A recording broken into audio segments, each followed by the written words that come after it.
Good Lumina morning, everyone! This is Nikki Jan, your marketing expert here in Lumina Homes. And welcome back to Lumina Official YouTube channel. This video is very interesting because we will talk about personal finance, entrepreneurship, and adulting how-tos. A lot of you have been considering investing in real estate so that you can have a passive income in the future.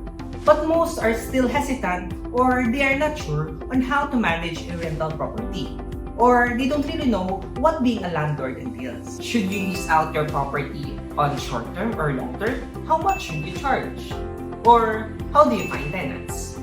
Did you know that you need to register a rental property business? So for those who are yet to have their first real estate property, or even those who already have one, let's try to answer those questions through this video. The first thing that you need to know when you are starting out a rental property business is to know your market. Yes, market. Because you need to know if you want to rent it out in short-term or long-term. First, let's talk about short-term rental. Short-term rental usually means higher income, but it also entails more work. This can be for vacationers, business trip, or staycation.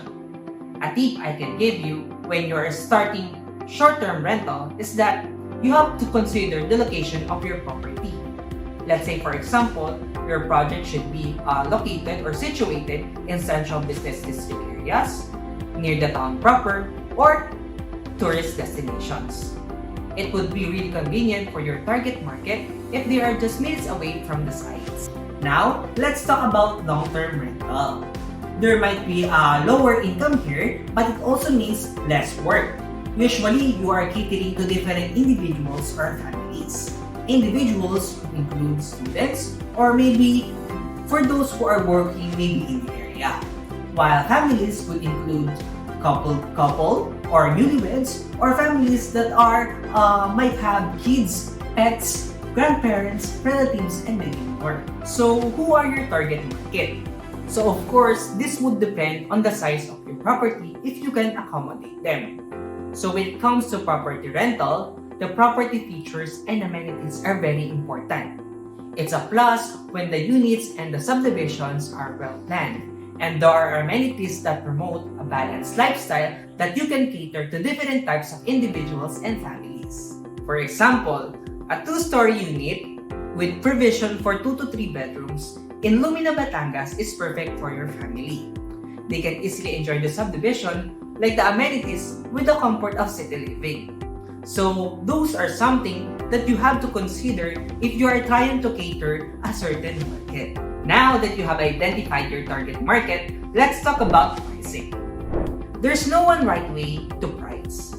That's why I'm gonna give you several options wherein you can price your property. First is the 0.8 to 1% rule, wherein 1% is the ideal. It's quite ambitious, but it's kind of expect a perfect economy. And you're going for short-term rental all the time because of the higher income, but it's always practical. It just means that your monthly rental or monthly income from your property should be 0.8 to 1% of the total contract price you bought it for. So for example, you bought a house and lot property in Lumina Homes amounting to 1.5 million pesos. 0.8% of that is 12,000 pesos, and 1% of that is 15,000 pesos. So this should be more or less the range that you are going on your rental payment. But you could also use 0.5% to 0.7% depending on the situation. Second way to compute is the PR ratio or price to rent ratio. This is usually used when you are trying to figure out if the rental of your property is expensive or not. The formula for this is rental rate is equal to total contract price divided by 12, which is the number of months in a year, times PR ratio, either 12, 15, or 18. If you're gonna use 15 and below, that means that your property or your area is in demand, so that your price is higher. And if you're gonna use 15 and above, that means your area is the usual rate of real estate properties. For example, if we use the total contract price of 1.5 million pesos divided by 12 months times, let's say if we use 12, that will be equal to 10,417. If we use 15, that would be 8,333. And if 18, that would be 6,944. So now you would have an idea wherein your range is around 6,000 pesos for the lower end and around 10,000 pesos for the higher end. So now you can decide where spectrum you want to be. And now, the last way to compute your rental payment is to look out for the prevailing market rates. When I say prevailing market rates, there is no chart for this. You just have to go ahead and research in social media or any property websites what the ongoing rates on your area. Most of the time, these are called competitive market rates. And now, let's proceed to the other fees. First is security deposits and advance rental payment. The usual security deposit is 2 months of your monthly rental. And for the advance rental payment, it is 1 month of your monthly rental. However, there are also other fees like move-in or move-out fee, cleaning fee, which is most likely used for short-term rental, and another one is the homeowners association fees, which you can decide if you want to include this or not in your monthly rental. Alright, we've already talked about the short-term and long-term rental, target market, pricing, and other fees. And now, let's talk about how to find tenants. One way to find tenant is to promote your rental property, wherein you can use the platforms and online tools such as social media and property websites like Dot Property, One Property, Locanto, Carousel, and many more. And when it comes to marketing your property online, one thing I can advise to you is to take good photos in order for you to hook attentions to individuals or families who would like to rent out on your property. Okay, before we proceed to our next topic, I would like to flex for those who are looking for affordable and quality homes to invest in. You can check out our official website at www.lumina.com.ph wherein we offer Lumina homes nationwide.